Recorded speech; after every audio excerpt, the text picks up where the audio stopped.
రాష్ట్రం మొత్తం రాష్ట్ర వ్యాప్తంగా స్కూల్ రీఓపెనింగ్ ఉంది. అన్ని స్కూల్ రీఓపెన్ అవుతుంది. సో దానితో పాటు మన ప్రభుత్వం నుంచి ఒక కొత్త నిర్ణయం వచ్చింది. మన MDM మిడ్ డే మీల్లో ఫైన్ వెరైటీ ఆఫ్ రైస్ వాడుతున్నాము ఈ సంవత్సరం నుంచి. ఫైన్ వెరైటీ ఆఫ్ రైస్ అంటే మీకు అందరికి తెలిసినట్టు మంచి క్వాలిటీ రైస్ వస్తుంది. సో ఆ రైస్ ఇంతకు ముందు మనం గతంలో మనం చేసుకున్న ప్రొసీజర్స్ నుంచి కొద్దిగా డీవియేషన్ చేసుకొని FP షాప్స్, MDU ఆపరేటర్స్ వీరందరూ తీసేసుకొని డైరెక్ట్గా మనం గోడౌన్ నుంచి స్టేజ్ 2 MLS పాయింట్కి తీసుకొచ్చి అక్కడ నుంచి స్టేజ్ 2 కాంట్రాక్టర్ ద్వారా ప్రతి ఒక్క స్కూల్కు, ప్రతి ఒక్క హాస్టల్కి కూడా మన సైడ్ నుంచి డిస్ట్రిబ్యూట్ చేస్తున్నాము.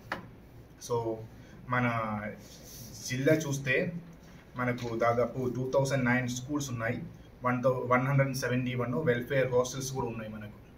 సో దాదాపు 19,000 బ్యాగ్స్ కదా, 19,000 బ్యాగ్స్, ఒక బ్యాగ్లో 25 kg, అలాగే 19,000 బ్యాగ్స్ ఆల్రెడీ మనం స్కూల్లో అండ్ హాస్టల్కి కూడా డిస్ట్రిబ్యూట్ చేయడం జరిగింది. అంటే మీకు ఇంతకు ముందు నేను ఎక్స్ప్లెయిన్ చేసిన విధంగా MLS పాయింట్ నుంచి స్టేజ్ 2 కాంట్రాక్టర్ ద్వారా డైరెక్ట్గా డోర్ టు డోర్ డెలివరీ మనం చేయించాము ప్రతి ఒక్క స్కూల్కు, ప్రతి ఒక్క హాస్టల్కు. సో ఈ యొక్క ఫైన్ వెరైటీ బ్యాగ్ ఏం స్పెషాలిటీ ఏంటంటే దీనిలో ఒక QR కోడ్తో పాటు వస్తుంది బ్యాగ్. సో ఏ రైతు నుంచి మనం ప్రొక్యూర్ చేసాము, ఏ గోడౌన్కి వెళ్ళింది, ఏ మిల్లింగ్ జరిగింది, ఏ టెక్నికల్ అసిస్టెంట్ దానికి అప్రూవల్ ఇచ్చాము, ఆ విధంగా ప్రతి ఒక్క బ్యాగ్ కూడా ట్రాకింగ్ ఉంటుంది ఇప్పుడు. సో మనకి ఈ రైస్ ఎక్కడి నుంచి వచ్చింది, దాని క్వాలిటీ ఎవరు సర్టిఫై చేస్తారు, ఏ మిల్లింగ్ జరిగింది, ఇలాంటి మొత్తం ఆ రైస్కు మొత్తం ఇవాల్యుయేషన్ మొత్తం అంటే ఎవల్యూషన్ ఆఫ్ ద రైస్ అని మొత్తం మనకు ఈ యొక్క QR కోడ్ ద్వారా మనకు అర్థమైపోతుంది. సో ఇక్కడ ఈ విధంగా మనం చేసినప్పుడు ప్రాపర్గా ట్రాకింగ్ వచ్చేస్తుంది.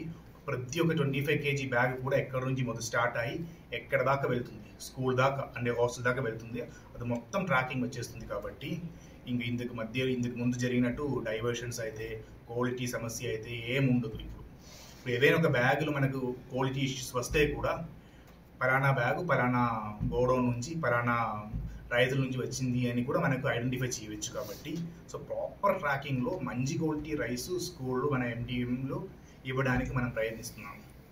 సో నిన్నటి వరకు మనం ప్యాకింగ్ అంతా చేసుకొని ప్రతి ఒక్క స్కూల్ కూడా డోర్ డెలివరీ చేసాము. సో రేపటి నుంచి మన పిల్లలకి అందరికీ ఫైన్ వెరైటీ రైసే ఇస్తున్నాము, పిల్లలకు స్కూళ్ళు అదేవిధంగా హాస్టళ్ళు కూడా. సో దీనికి OTP ఒథెంటికేషన్ కూడా ఉంది. సో స్కూల్లో అయితే IMMS యాప్ ద్వారా, అదేవిధంగా హాస్టల్లో అయితే JNB నివాస్ యాప్ ద్వారా కూడా ఒథెంటికేషన్ కూడా జరుగుతుంది. సో ప్రతి ఒక్క రైస్ తీసుకున్న తర్వాత వాళ్ళు స్కాన్ చేసుకుని వాళ్ళు రిసీవ్ అయినట్టు ఒథెంటికేషన్ చూపిస్తుంది. సో ఏమవుతుందంటే మనం అమెజాన్లో లేదంటే ఫ్లిప్కార్ట్లో మనం ఒక కొరియర్ మనం ఆర్డర్ చేస్తే ఎలాగే వెళ్తుందో ఆ విధంగా ప్రాపర్ ట్రాక్గా సోర్స్ నుంచి డెస్టినేషన్ వరకు మనం ట్రాక్ చేస్తున్నాము. అదేవిధంగా ఏదైనా ఒకటి ఇష్యూ వస్తే కూడా అది ఎక్కడి నుంచి వచ్చిన ఇష్యూ, ఏ రైస్కి ఇష్యూ వచ్చింది, ఇదంతా మనం ట్రాక్ చేయడానికి ఉంటుంది. సో ఆ విధంగా మంచి క్వాలిటీ రైస్ మన పిల్లలకి ఇవ్వడానికి గవర్నమెంట్ నుంచి ప్రయత్నం చేస్తున్నాము. సో రేపటి నుంచి మనం 100% మన స్కూల్స్, హాస్టల్స్ అందరూ రెడీగా ఉన్నాము. రేపటి నుంచి will start this process. So ఒకసారి మీకు డెమో చూపిస్తాము. దీనికి QR కోడ్ అంటే యూనిక్ ట్యాగ్ వస్తుంది. ఈ ట్యాగ్ మీరు స్కాన్ చేస్తే ఈ రైస్ ఎక్కడి నుంచి వస్తుంది, ఏ రైతుల నుంచి మనం తీసుకున్నాము, ఎక్కడ ఏ RBKలు మన RSKలు మనం ప్రాసెస్ చేసాము, మిల్లర్ డీటెయిల్స్ అదంతా వస్తుంది. సో క్లారిటీగా ఈ రైస్ ఎక్కడి నుంచి ఎక్కడికి వెళ్తుంది అని క్లారిటీ ఉంటుంది మనకు. ఏదైనా ఇష్యూ వస్తే కూడా ఐడెంటిఫికేషన్ అన్నీ ఈజీ అయిపోతుంది.